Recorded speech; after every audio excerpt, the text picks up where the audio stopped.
This is the video for numbers 7 through 11 on the Chapter 2 test review. All right, numbers 7 and 8 are both absolute value equations, and both of them do require us to do a little bit of work before splitting up into our two. So for the first one, only x minus 5 is in the absolute value bar, so we need to get rid of the plus 6 by subtracting 6 from both sides. The equation that we are left with is the absolute value of x minus 5 equals 12. This is what we split up into our two equations.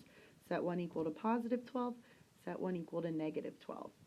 And then to solve this, one step, add 5 to both sides. Our first solution is 17, and our second solution is negative 7. So number 8 is going to follow the same model. We need 3x minus 2 to be by itself, so we need to add 5 to both sides first before splitting up into our two equations. First one equal to positive 25, second one equal to negative 25. All right, we got two equations that require two steps, so start by adding 2 to both sides across the board,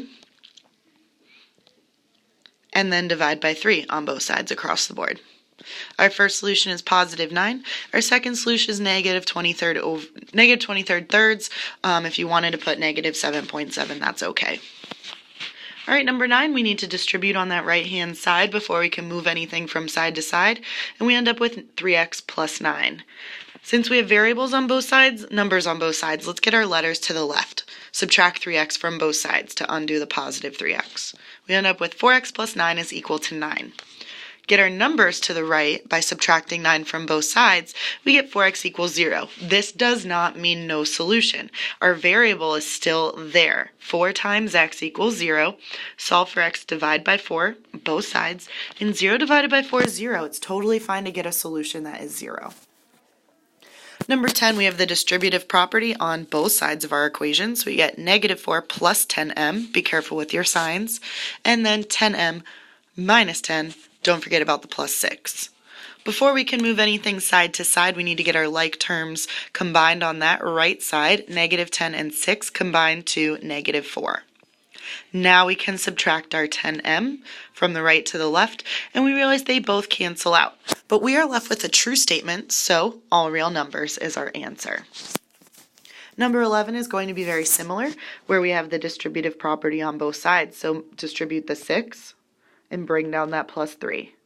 The 21 is not included in the distributive property, only that 2 is.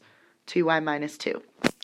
This time on both sides we have like terms to combine before we move anything side to side. On the left that's negative 12 and 3, which combine to 9, or negative 9.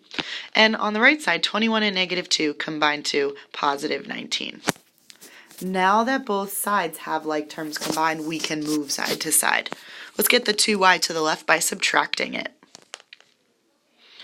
Now we can get our numbers to the right by adding 9. We're left with 4y equals 28, and the last thing to do, divide both sides by 4, and our solution is 7. Thanks for listening. Stay tuned for more.